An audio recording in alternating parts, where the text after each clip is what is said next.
Hi everyone. তো আমি আজকে আয়ের মাছের ভাপা বানাচ্ছি। তো কড়াইতে বানাবো, তার জন্য আগে আমি হলুদ, লবণ আর একটু লেবু চিপে এটাকে মেখে মেরিনেট করে নিয়েছিলাম। এখন এটার মধ্যে আমি সর্ষে, আদা বাটা আর মরিচের গুঁড়ো দিয়ে ভালো করে মেখে নেব। এই যে ভালো করে চারপাশে লাগিয়ে দেব একদম এরকম ভালো করে লাগানোর পর তারপর আমি একটু তেলও দেবো, এখানে মিঠা তেল। এটা দিয়ে ভালো করে মেখে নেব।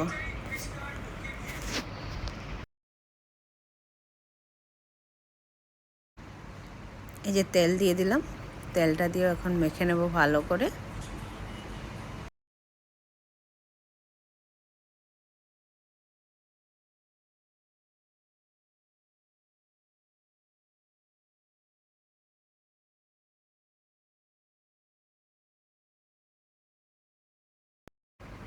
এখন ভালো করে মাছগুলো মাখানো হয়ে গেল।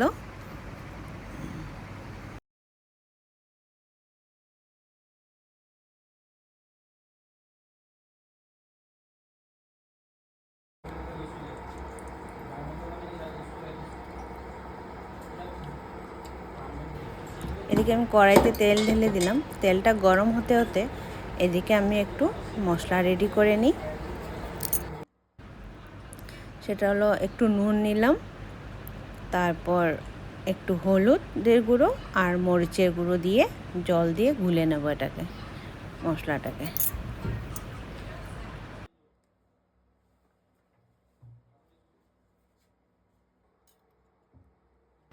এখন কড়াই তেল গরম হয়ে গেছে, তো আমি মশলাগুলো ঢেলে দিলাম। ঢালার পরে নাড়িয়ে চাড়িয়ে যখন একটু হয়ে যাবে, তারপর আমি এখানে বাকি শস্যগুলো দিয়ে দেব। শস্য বাটাটা দিয়ে দিলাম, দিয়ে এটাকে একটু সময় নাড়িয়ে নেব, একটু জল দেব।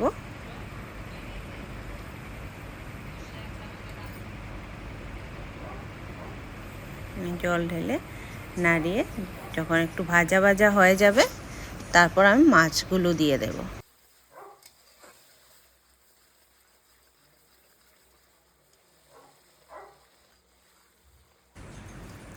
প্রায় মশলাটা ভাজা হয়ে গেছে। আর এখানে দুটো আমি কাঁচা লঙ্কাও চিড়ে দিয়ে দিয়েছি। এই যে এখন মাছগুলো দিয়ে দেব। আর মাছগুলো দিয়ে আমি অল্প সময় এরকমভাবে মশলা সহ একটু সময় স্টিম বাড়িয়ে ফ্রাই করব।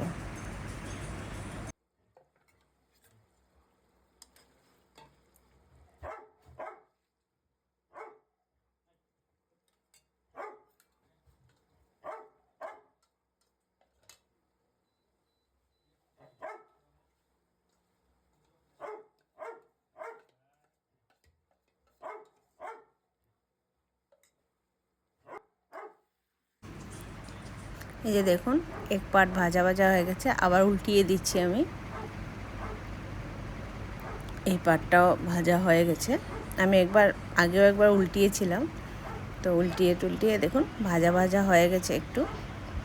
এখন আমি এখানে সবগুলোকে উল্টিয়ে জল ঢেলে দেব।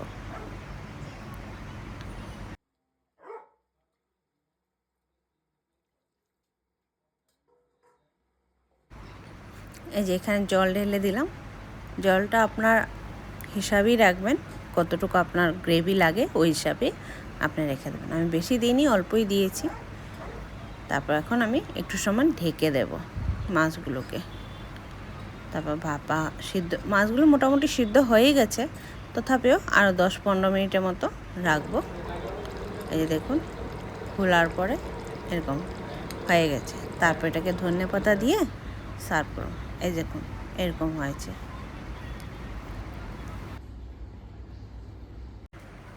তো এখন টেস্ট করার পাল্লা। তো আসুন খেয়ে দেখি কীরকম হয়েছে।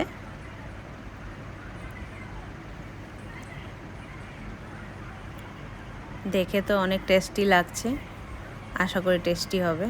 আর টেস্টি হবে বলে লাগছে।